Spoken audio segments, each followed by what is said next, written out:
It is Monday on Daily Delivery. Michael Rand here. Patrick Reusse with me as usual. Patrick, an eventful weekend, I would say. Lots to get to. Paige Bueckers getting her national championship. Wolves with a pretty good weekend. Wild with a pretty important win on Sunday. All sorts of stuff. But we're going to start with the Twins, Patrick. They were there like 3 outs away from kind of making us feel a little bit better, right? Like you kind of erasing the taste of the first week, and then they blow that game to Houston yesterday.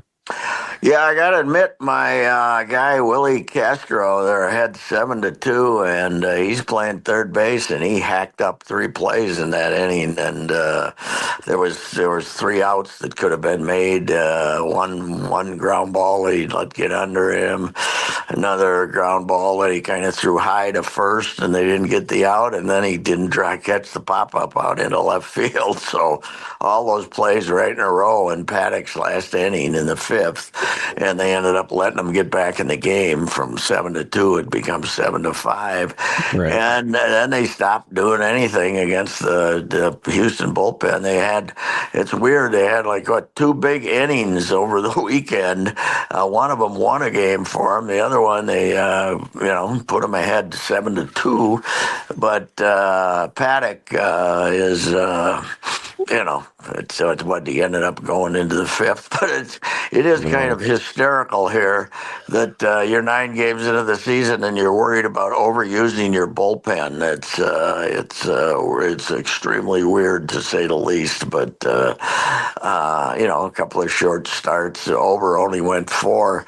And then Paddock goes into the 5th yesterday's too. So anyway, now you're heading off to Kansas City for 4 games, and you're worried about whether you're gonna, the bullpen is gonna be well enough rested.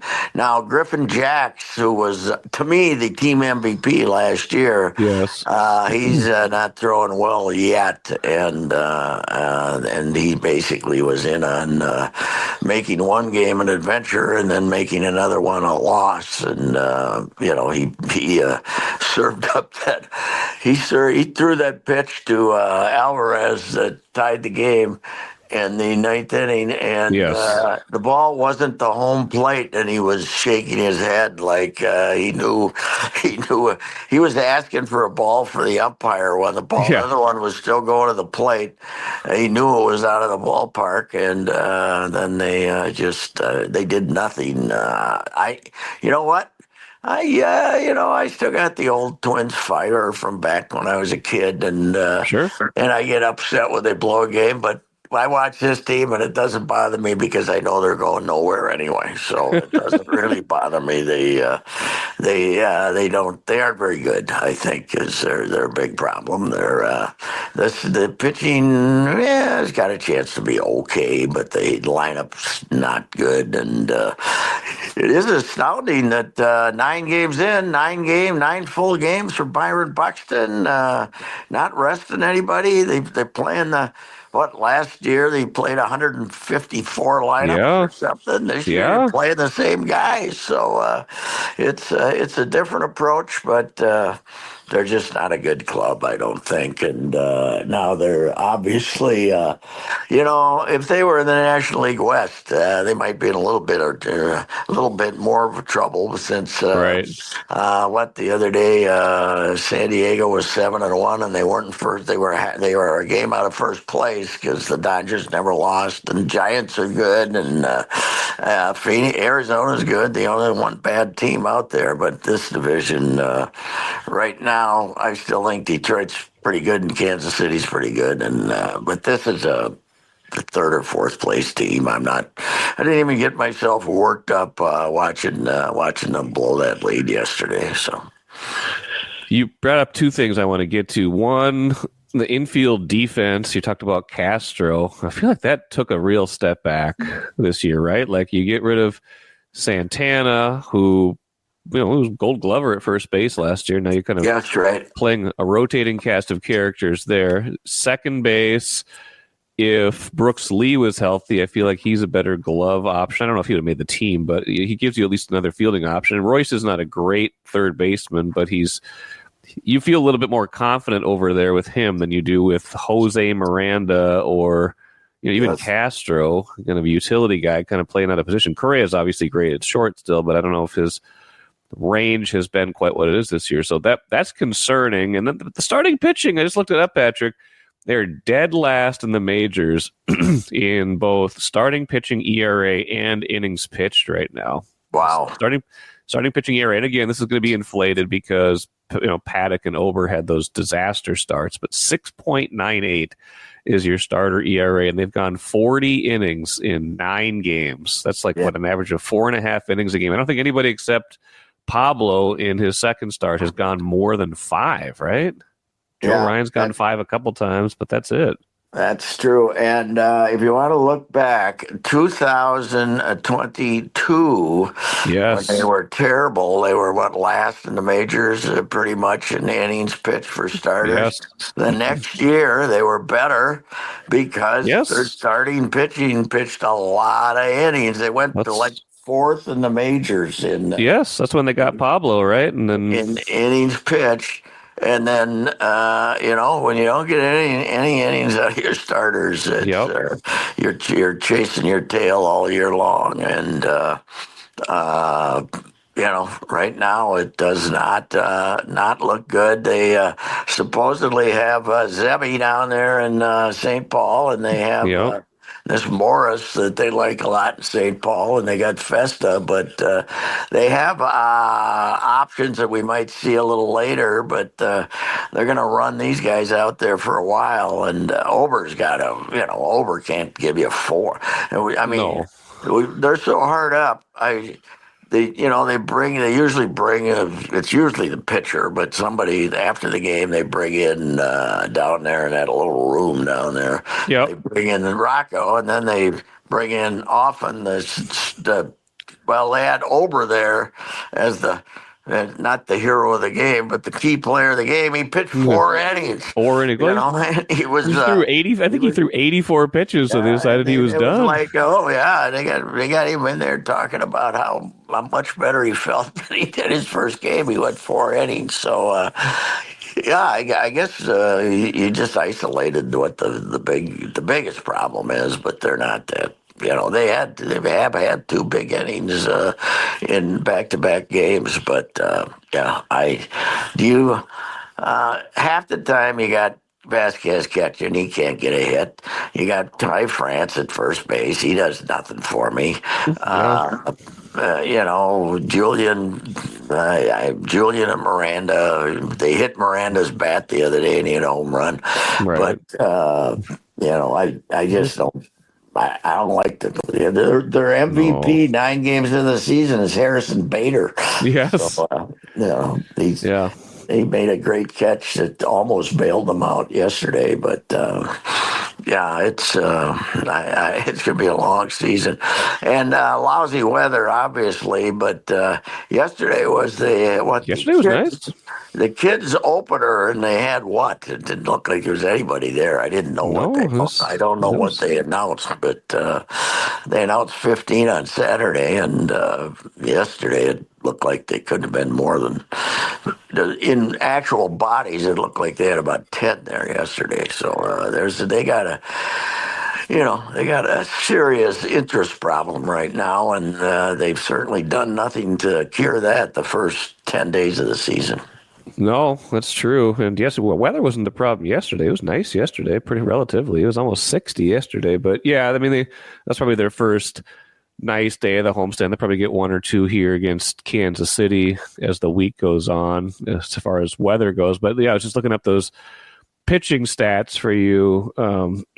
2022, you're right. They were 4th from the bottom in starters inning pitched that year, like 782 and 2/3. And that was the Chris Archer, Dylan Bundy year. Yeah, that's Bundy even when Dylan Bundy pitched good, they took him out of the game. Right. Chris Archer, he went over 4 about 6 times. Yes. It was that was the plan. That was the plan. An idiotic idea, but that was a bad idea. Yes. Now, And did then we have the limit on pitchers then? Did they have the limit on I can't remember. 13 pitchers? I guess I they can't remember. did. Once they put in the 26 roster, I guess they did have the 13 pitcher limit. But Yeah. get ready for the St. Paul Shuffle to start again. Yes. And that team comes home. But yeah, it's I don't even know who this guy McLaughlin or whatever his name is. I Yeah. didn't They know who just he is, and they were trying to get 6 outs out of him yesterday, and he couldn't do it either. I think So they brought him in to be the long man, right? Like Dobnik, like they burned Dobnik on the first game of the season, then had to send him down to St. Paul. poor Dauber gets released, and now he can't come back. But yeah, I mean it is a poorly constructed team right now, in my opinion. So anyway. And the difference between 2022 2023, they went from 782 and 2/3 innings, fourth fewest, to 2023 the starters went 895 innings, so over 100 innings more, and they were fourth most in the league. And there's the difference between finishing below 500 and being a playoff team that wins a playoff series. So Yes. and they've got a lot of the same pitchers this year. They don't have Sonny Gray, and that's been a big one. And Chris Paddock is not Sonny Gray. Is the short answer. He is one of the oddest acquisitions in this franchise. This is his fourth year here, and he's pitched like 19 games. They tied their wagon. He was already hurt basically when they got him. They tied their wagon to him. They gave him another contract. They got to keep doubling down and tripling down on this guy. They keep running him out there like there's something there, and I don't think there is, you know. But the only thing I like about him is he talks in the third person. That's the only thing I like about him. You don't get many of those guys anymore that says, you know, Chris Paddock says Chris Paddock could have pitched better today. So, but I have never figured it out. We got excited because in 23 he pitched 2 innings in that first series that they had. Yeah, he pitched well, right? I know he pitched well, but it was like yes. 2 innings, 3 innings or something. I know. I don't know. They are convinced of their own genius there. Yeah. Oh, yes, that is a good. That is a good way to put it. You're right. Paddock has made. This is his fourth year here. He has made 24 starts now. 5 in his first year. Then he got hurt. He didn't make a start in 23, but he did pitch 2 games at the end of the year, then the playoffs. 17 starts last year, 2 so far this year, and they're into him for, I mean, not an ungodly sum of money, but a decent amount of money. Like they keep giving him contracts, right? Like trying to scroll down to his contracts. They were on the hook for probably 2.2 in 22, 2.5 in 23. And then 2.5 last year, then 7.5 this year. So he's made almost $15 million off of the Twins in his career. Even though, and he's gonna get. They're gonna give him about one more bad start, and they're gonna end up having to put him back on the DL with something wrong with him. Nobody's gonna take him. So one of those. If they call up Zebby or somebody, they're gonna have him floating around. Yeah, it's not horribly promising between kind of a right-handed, but the signal of the bad fielding in the infield too is that I think Castro's started 8 of his 9 games in the infield because Rocco, when I talked to him, he told me, he said that's the reason he's playing as the infield is because of our infield defense. So Julian is he's better, but he's not good. And then Miranda's mediocre. And I'm still laughing about that graphic we had in the paper about all the different lineups, and we had the alternate lineups, and our alternate lineup for Miranda was 6. somebody should have given them some help. If Miranda plays shortstop, I said the manager has an undiagnosed concussion if he ever plays Miranda at shortstop because the guy's a hack. So we already had Julian at shortstop for an inning earlier this year, so why not Miranda? Huh? Yeah, well, I don't know. That guy can. What a mysterious character he is. I loved him as a hitter that first year, and then last year he wouldn't swing, so this year they got him swinging a little bit more, but now he's still striking out. So I don't know what they're. I don't know. It's it's early to be overly pessimistic.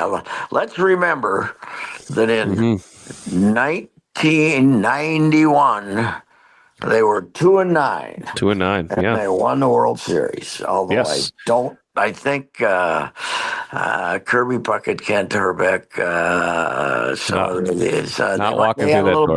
They had a little better nucleus back in those days. I would say a little better nucleus. But of course, the great thing about that team is that Carl Willis, they acquired him as a reliever, the big train, and he always took full credit for turning the franchise around because he says when he got there, they were like 3-10, and then they won the World Series. So he took the big train took full credit for that. So, that's funny. Well, he was pretty good too, but they were 3-6 last year too, and they turned it around to be 70-53. Last year. No, I don't think they are either. I'm just saying, like we're at the point where we're still giving them some favorable comparisons. What's that? The one thing to feel good about is at this point, and nobody knows, but Buxton's playing. He looks great. They stopped babying everybody, and he's playing them. So he's flying around the field. He is fast again. It's fun to watch him on the bases, man. You wrote about that the other day, and I was just watching whatever game it was that was on. I think it was Saturday. He got on. I think he got hit by the pitch, and then he stole that base, and he was there and. No time. He got hit in the hand, and he has a tendency for that to happen because he gets his hands in the hitting zone early. And I was watching him like Friday or Thursday, and said, and he got hit in the hand, and you figured, that anytime a guy gets hit in the hand, it could be broken, but he came back from that. So anyway, they're on the road for 4, and then they're home against Detroit, which I still think is going to be a good club. So anyway, it's not great. It's early to be gloomy, but there's nothing to change the mind, and nothing happening. Just selling the franchise, nothing going on there. And then when you throw in a recession coming up on top of a bad team and a baseball and a Twins TV that's probably sold 50 subscriptions. One of them to me. Prescriptions they did. Yeah, that's probably pretty accurate. A prescription. Yes. So anyway, we got to settle for the good news we had in town yesterday. The Wild, much needed victory. Over Dallas. They were behind 1-0 forever, and then they got 2 goals, and then it got tied, but they got in overtime. They've been going into overtime quite a bit and losing and 3 of the last 4. Getting only 1 point, but this time they finally got 2 points, and that took care of any thought that Calgary might catch them. So they're in the playoffs. It's just a question. I'm not ready to say that yet. That was a big one. That was. They're good. They're good. They got a mutt coming to town here. Who they can play Tuesday? Somebody that stinks is here Tuesday. So isn't it? Or Wednesday. Sharks, San Jose. Sharks. They stink. They'll beat the Sharks. They've got the Sharks they've got the Sharks and the Ducks still. So aren't we going to get the Kaprizov back Wednesday? That's what it sounds like. Might be. Yeah. That'd be a good one for him to come back for. They still, Calgary still has the game in hand. That's what we call it in hockey. The game in hand. Calgary still has the game in hand, and they have to play at Calgary still on Friday. So. The door is not all the way closed, but it was almost more important that they won than that they didn't lose yesterday. No, they had to win. They needed that extra. They needed that one to get a 2-point game here Yes. pretty soon, and that loss to the Islanders was a disaster because they stink. Although they did beat Ovi 4-1. Ovi got the goal. Ovi got the goal. The Yeah, Islanders he's there now. 4-1. So yeah, Ovi got the record. That is a record I did not think would ever be broken. I didn't think he would. Well, especially after last year when he was, the idea that he was going to go out and lead the league in scoring or something. Right. Or was it 2 years ago? He was terrible. He was not productive. I don't know. I have a hard time celebrating him because of his friendship with Putin. But then again, if you're a Russian and you got any relatives back home, you really can't be ripping Putin because you'll never see your relatives again. So they'll be at the Ukrainian front in 10 minutes. So I guess I don't celebrate it, but I guess I'm not opposed to it. So. But it is something incredible that he has had the kind of season that he's had this year. The league's very odd to me. It's like the best teams are really like Winnipeg being this dominant force, and then Washington I don't think they are anymore, but they were leading the East in points for a while. Yeah. For a while, when the Wild beat them here, they were leading the East in points. So it's been a weird. Well, they still are. Yeah, 107. They're still leading the East right now. They got the second most points in the whole league right now. They're pretty good. Yeah, Washington, that is, but yeah. They said so, but they got anyway. That was huge yesterday, and they if in the NHL get in, and get in. I mean, the odds are against you, obviously, but it's the one league where it's not impossible because you're playing to 3. Yes. And not playing to 115, you're playing to 3. 100%. So anything can happen. So, and you wouldn't be the same team in the playoffs that you've been the last 2 months because you'd actually have Ack back probably, and you'd have Kaprizov back, and the two best players. That's like it's hockey, so it's not like taking 2 guys off a basketball team, but it is phenomenal that they probably have to play Winnipeg, which is going to be no picnic. I go back to the best Tampa Bay team ever. That's right. The best. They were a legend. Yes. They went ahead 3-0 in the first period against Columbus in Game 1. They blew that lead and got swept. Yes, that's right. And then the next year, and then when they weren't as good, they won 2 straight Stanley Cups. Yeah. So it's a crapshoot. Game. It's a weird game. It is a weird game. The playoffs are weird. Big one last night. If you want to have hope in a hopeless cause, read Kevin Allen Spock's book that he did a year ago on the 90-91 North Stars, where we had to have an emergency sale of the team to Norm Green that summer because Howie the Hairdo Baldwin came in and then didn't have the money, and we had the most chaotic year ever. They ended up 15th in the league, and they went to the finals and were ahead 1-0 in the finals. So and 2-1, I believe. I think they were and 2-1. Yeah, 2-1. That was one of my favorite moments with my dear friend Dark Star. Oh, Darky. Darky had his eye on sitting up there in the throne room with Norm during the playoffs. He wanted to take one of his young girlfriends there. So anyway, it's 1-1. We come back from Pittsburgh and we find out that the game's, if you got to pay for it to watch television in the Twin Cities. That's right. And I wrote this hatchet job on Norm, who I'd gotten along with until then.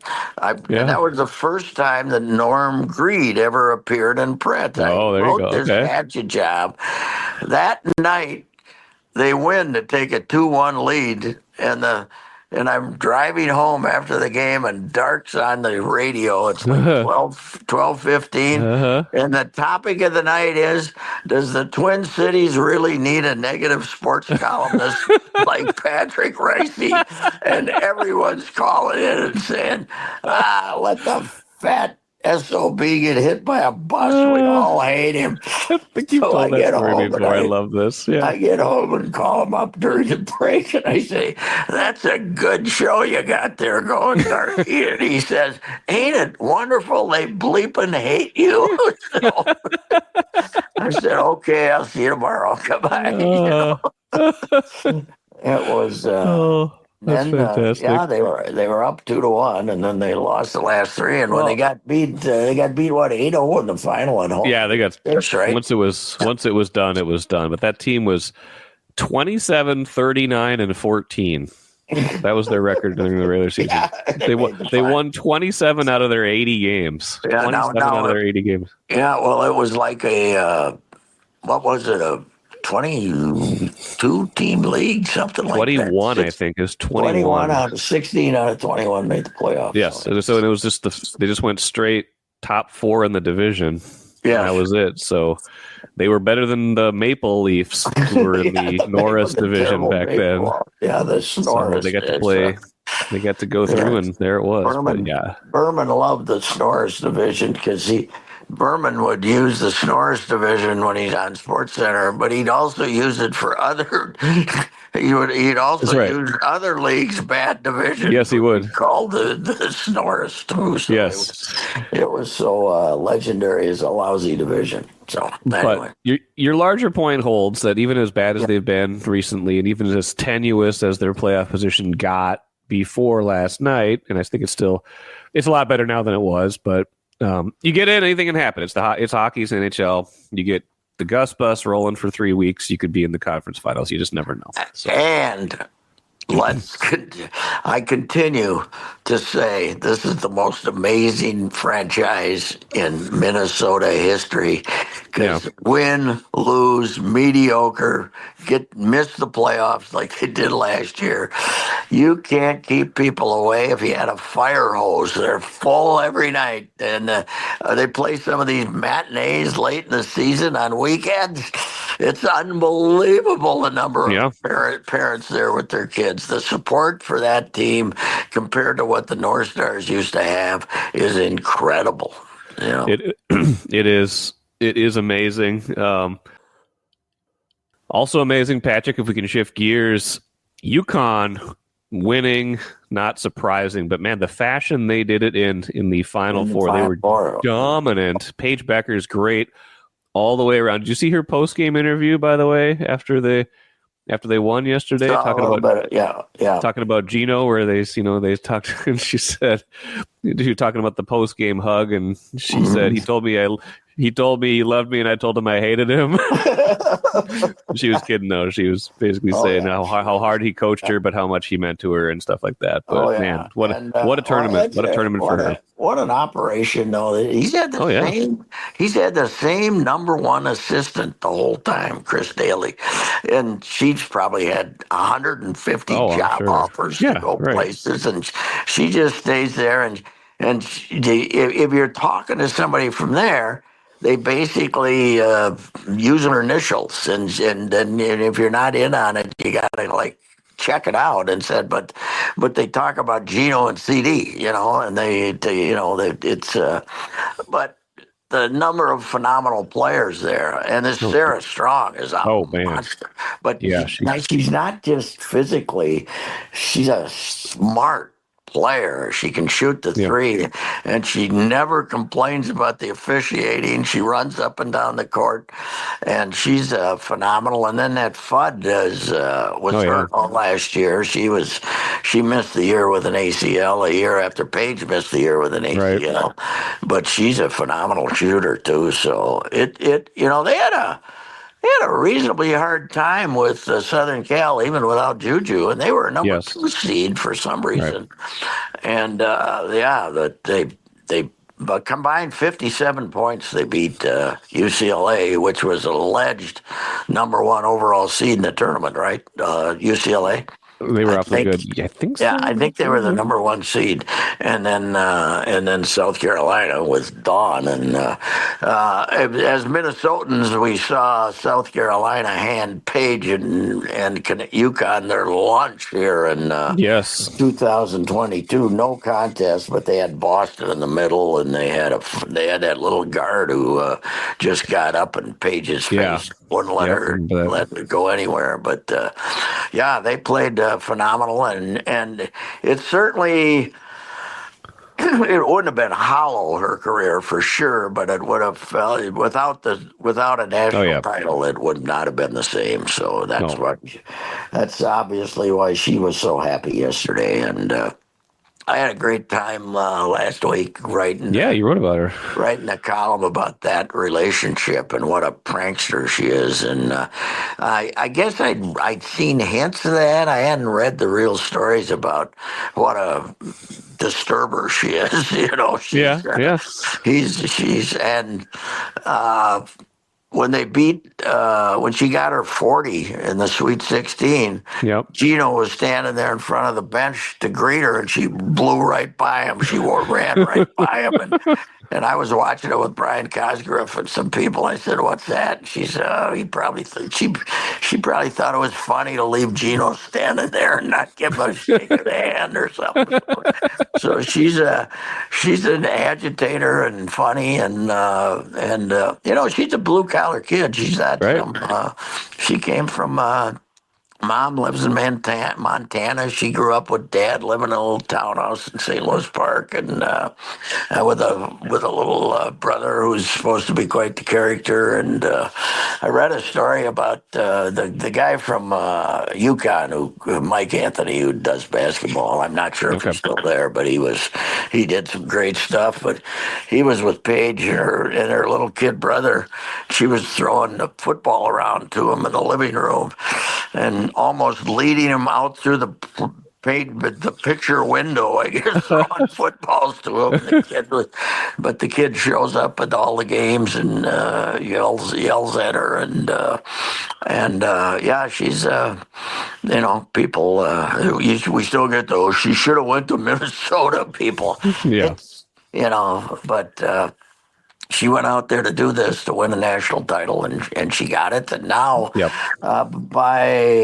between marketing and ability, she's supposedly going to be the number one draft choice. And, who's got that pick? Do you know? Tell me. Off the top of my head, I can't remember, but I should. I'll find it really quick. But yeah, she's right there. She's got to be the number one overall. You know what's bad about having switched from Twitter to Blue Sky is you can't really agitate people, because you can say, like, I had something like, I sure hope Reeve drafts Paige Bueckers, Right. And people are like, oh. Yeah. It's they don't. Dallas. You don't have Dallas has the number one pick this year. Yes, but she's well, her and Clark, they're two Midwest kids, and it's different games, but they're gonna. Caitlin's obviously still gonna have more impact on attendance and everything, but Bueckers, she's a great player. There's no doubt about it. She's a great player, and the difference between her and Caitlin is she'll actually guard you. Caitlin doesn't pay any attention to that other end. She doesn't care. So Paige was supposed to be Caitlin before Caitlin became Caitlin. She was kind of her exalted status. But just in terms of the impact, impact on the game, and that was the one. She was the fresh player of the year as a freshman. She was the national player of the year, first one ever. So anyway, it is amazing, though. You got, they're playing the game, and you look at it, they got Bird and they got Taurasi, and they got they have this litany of the All-Star game in the NBA. The All-Star game in the NBA could still be UConn versus everybody else. FISA, and I got during the finals because of Nafisa and Brianna Stewart and playing each other. I managed to get a hold of Gino, and I found out that if you tell Gino, the guy who handles Gino's interviews, that you want to talk about how great Gino is, you're probably going to get a call back. So that's the key to it. That's the secret of success. Is yes, that works with most everybody. By the way, what's the idea about how great you are? What's the topic here? How fantastic UConn basketball has been for 30 years, and there's only one reason. Oh, okay, I'll call you back. I guess make time for that. That's great. Oh, man.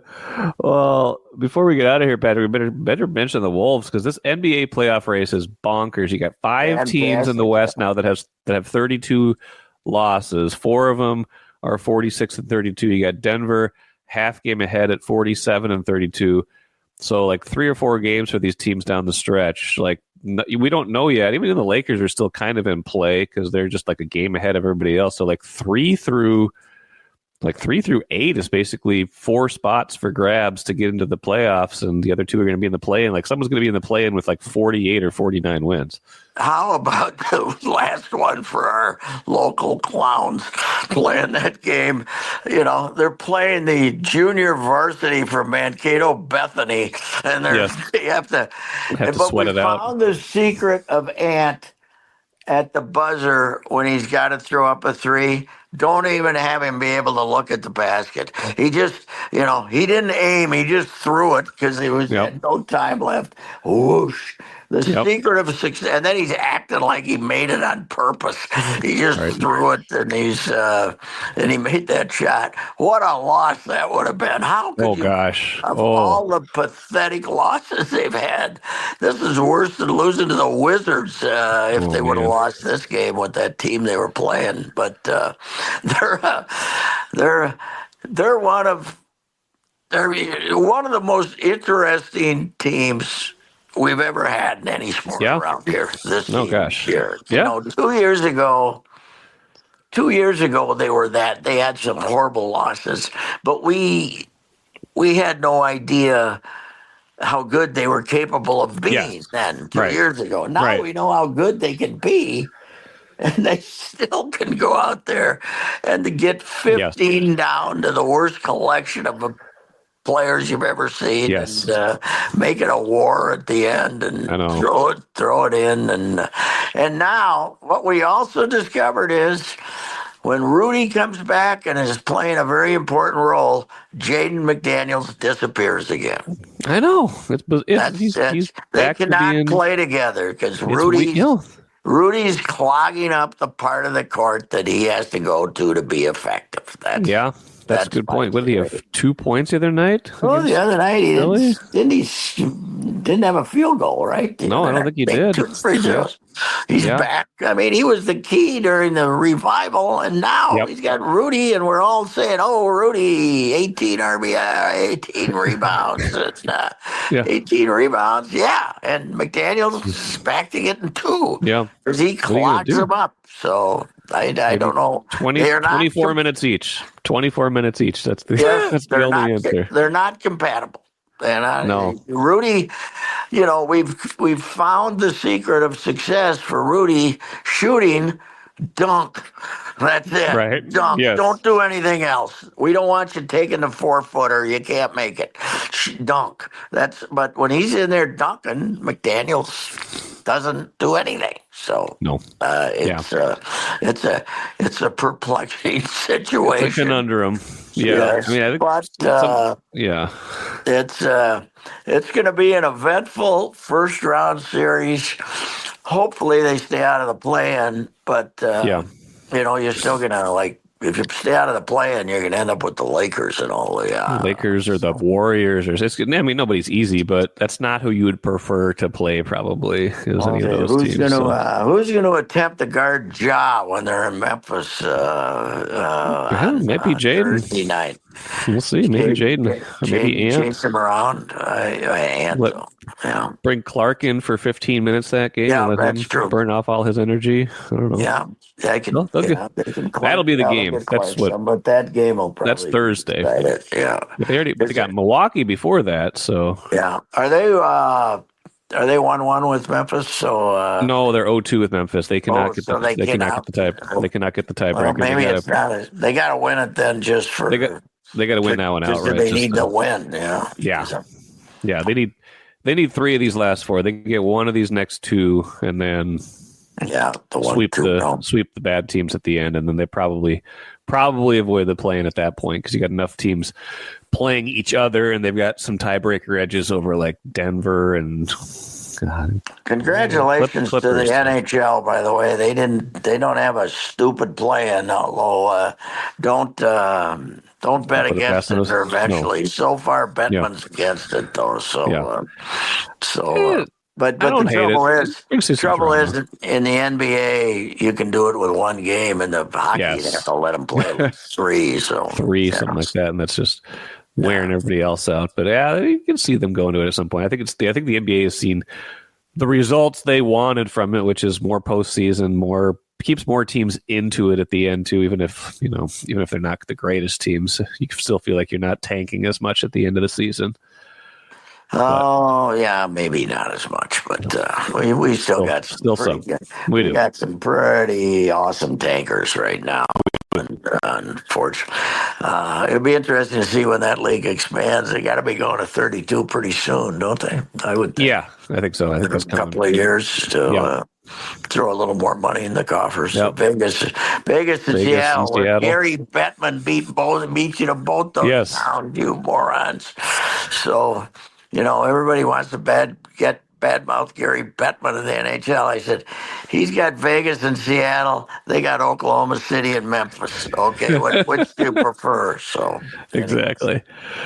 All right, Patrick, we better get out of here. We go the Loons. Loons win again, Patrick. 2-1. They held on, beat New York. 2-1. There you go. 2 goals. This is the Yankee Stadium, New York. I get confused. Correct. One of them's got their own stadium, and the other plays Yankee Stadium. Why don't they make them share it like they make the football teams out there share their stadium? The Yankees probably want the revenue too. They don't care if they carve up the whole stadium. Right. Everything that's hit in the air is a home run anyway. The outfielders don't even have to chase the ball. That's true. There's barely any outfield grass. It just goes from infield dirt to fence. That's how close it is. Yes. All right, sir. All right, sir. Thank you. Bye-bye. Bye.